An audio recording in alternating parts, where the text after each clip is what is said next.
What's up, YouTube? Welcome back to my channel. And we're still under quarantine lockdown and stuff's getting pretty serious. So what we're going to need to do is we're going to need to start watching our food stores. So we're going to need to put some food away to last longer. So I got some steaks here and we're going to turn this into beef jerky. So I have a dehydrator that I got for Christmas. It did come with a couple of packets of jerky cure. That's one of them there, and that's what we're going to use, although we're going to mix this with some other stuff. So I'm going to open this up and we're going to use about half of it because one of these bags goes for 2 pounds of meat and this is a pound of meat, so we're just going to use half of it. Alright, so the mixture on this stuff is the full pack of seasoning to half a cup of water. So I've got a quarter cup of water and pour in half of this seasoning cure.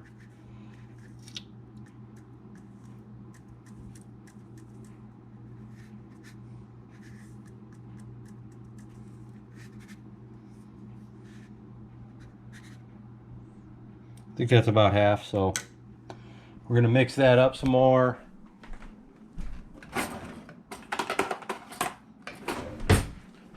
Spoon here and just let that dissolve.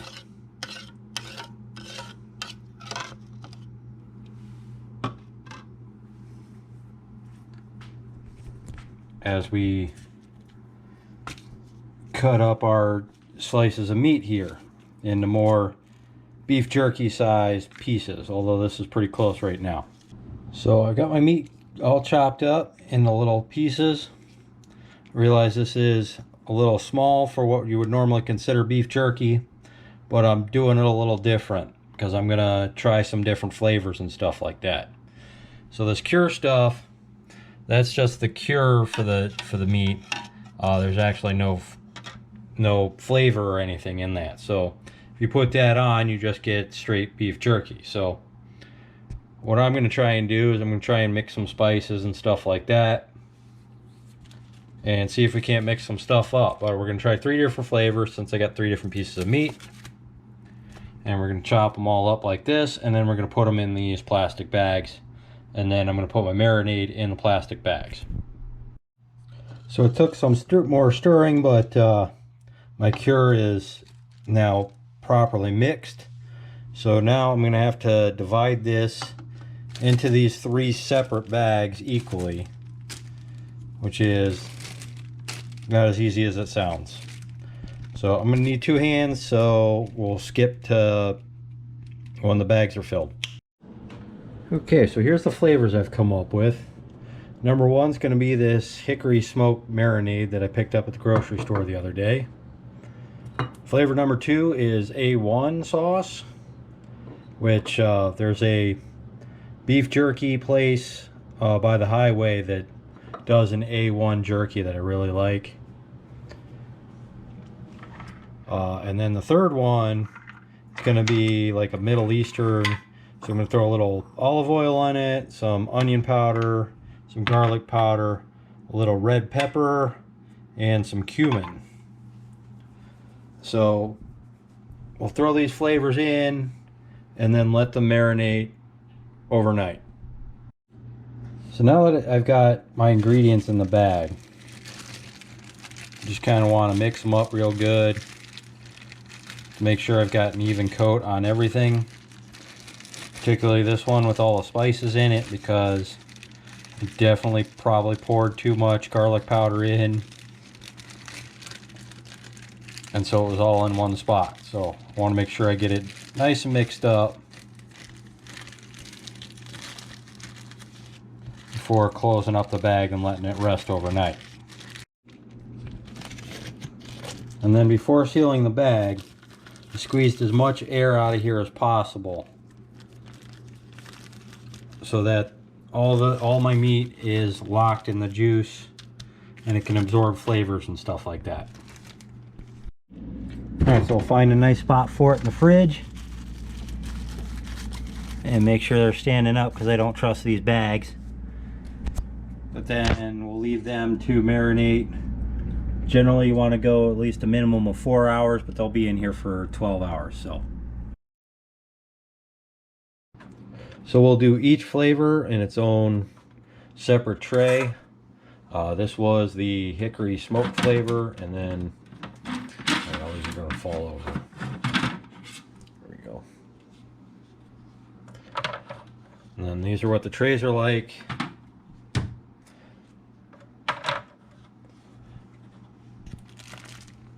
And then we'll put, I'm guessing this is A1 on this one. Another tray, another flavor. This is my Middle Eastern spice blend. And then for the top tray here, I think I'm going to try dehydrating some of that cucumber and then maybe seeing if the fish like that later on. Alright, so there's the cucumber slices. It's probably not going to work, but I'm bored and I got nothing better to do. So we'll go ahead. Whoops. So we'll go ahead and put the top in. This is the business end of the dehydrator. It's basically a little heater fan deal, and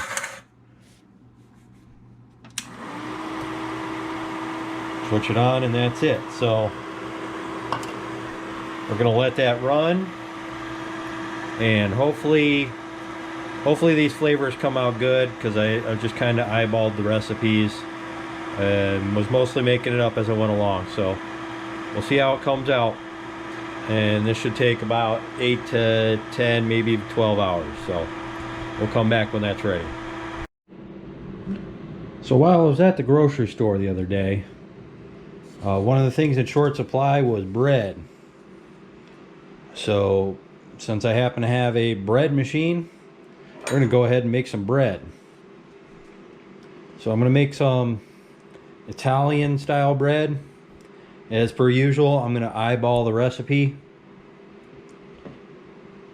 but I'm usually pretty good with this. So we're going to start with 1.5 cups of cold water. I don't necessarily know why, but when you make Italian bread, you make it with cold water. So once we got that in, we're going to go ahead and throw in our bread flour. Got some gold medal bread flour here.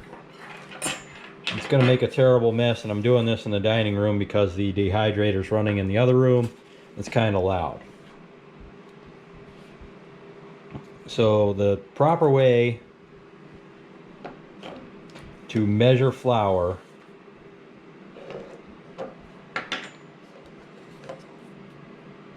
seeing if that's clean. So the proper way to measure flour is to shovel it in your cup until it's heaping over the top, and then you scrape the top with like a knife or something. So let me show you what that looks like, but I'm going to need 2 hands. So that's what you fill it up to be like, and then you scrape the top off with the knife until it's pretty much flat. So we got to do that 4 1/2 more times. So the reason you scrape it flat like that, and instead of just packing as much into the cup as possible, is because it changes your measurement.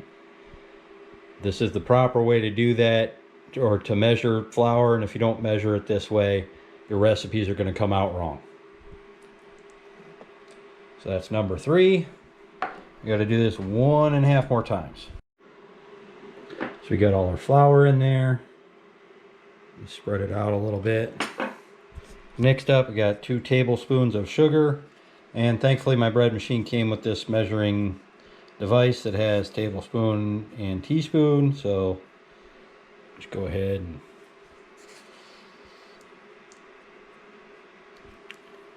two tablespoons of sugar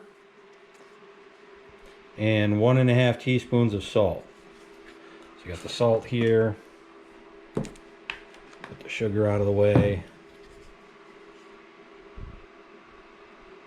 Yep, you're gonna need to do 2 hands. Hold on. So that's 1 1/2 teaspoons of salt. Again, I'm gonna give it a little stir, not getting too deep because I don't want to get into the moisture just yet. Next we're doing 2 tablespoons of olive oil, which this is already wet with the olive oil, so I don't have to clean it again. We'll go ahead and use this one.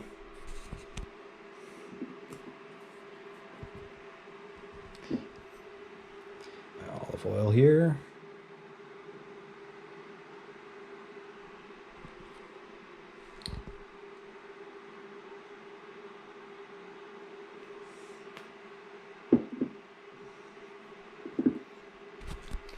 And 2 tablespoons of olive oil.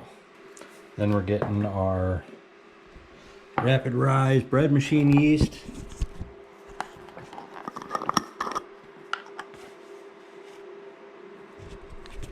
As soon as I find my measuring device, that I put over here, I'm going to put 3 teaspoons of this in. There's 1,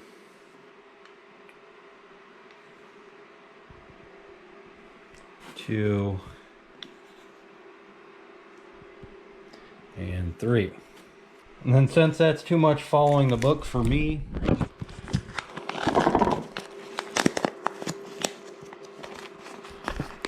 got this Italian herb spice blend that I got from a spice shop.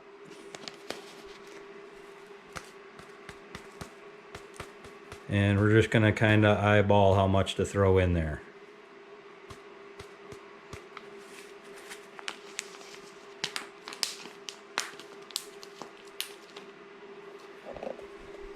Now we're going to take our mixture, drop it into the machine, lock it into place, shut the lid.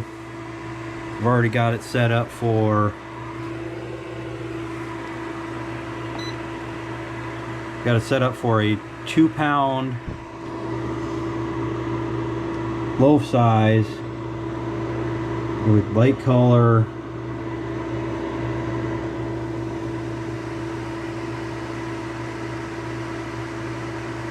And we'll just go with the basic, which is the #1 program, and we'll start. So it's going to mix the ingredients from here, and I don't really have to do much except for I'm going to go ahead throw some chopped garlic in here after the first rise session.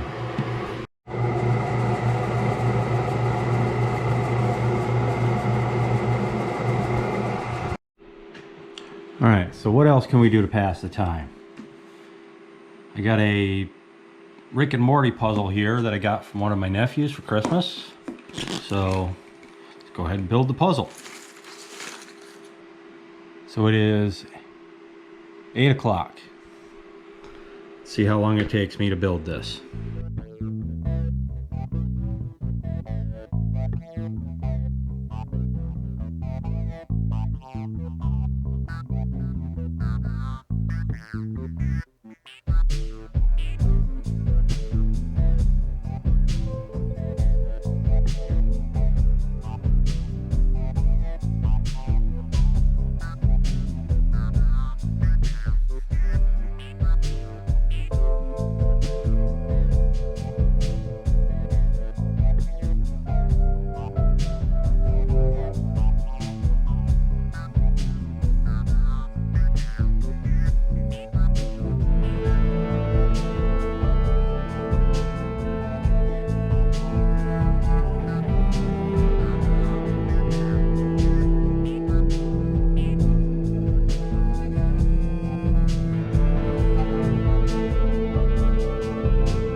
So there you have it, 50 minutes. Nice tiny little puzzle. So the bread's done, and I probably should have set it to cook darker because it came out pretty light. Well, it's too late now, so go ahead and take this out. Bring it over here. So this is how the bread came out. Pretty thick actually. But yeah, we're gonna throw some butter on this and see how it tastes.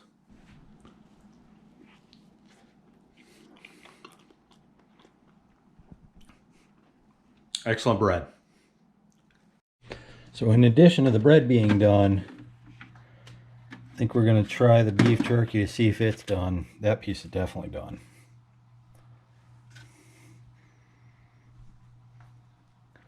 This appears to be the A1 steak sauce, and I'm just gonna go ahead and eat it.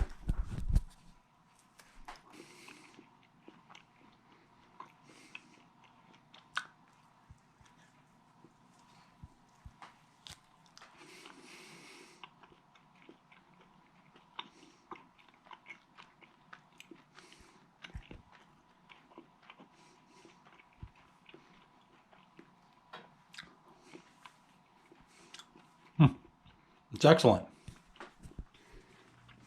I think it may need to dehydrate more still though.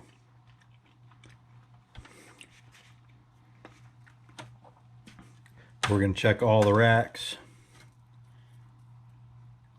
Because yeah, that is definitely not done.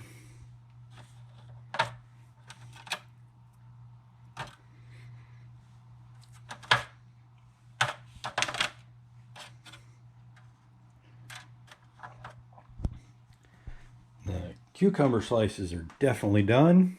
I'll just throw them in here for a minute, because we don't necessarily need all the racks to make this thing work.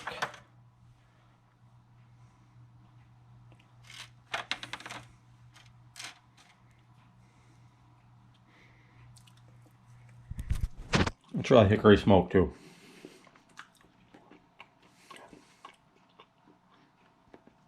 Pretty good. You say it was good? That was excellent. And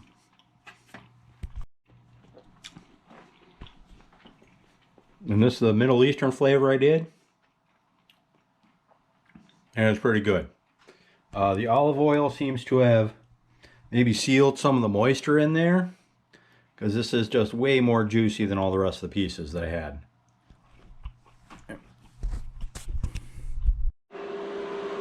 So that's just some of the things I thought of what to do, you know, while I'm locked down under quarantine. Like I said, I had lots of hobbies, so might as well, you know, play with some of my hobbies.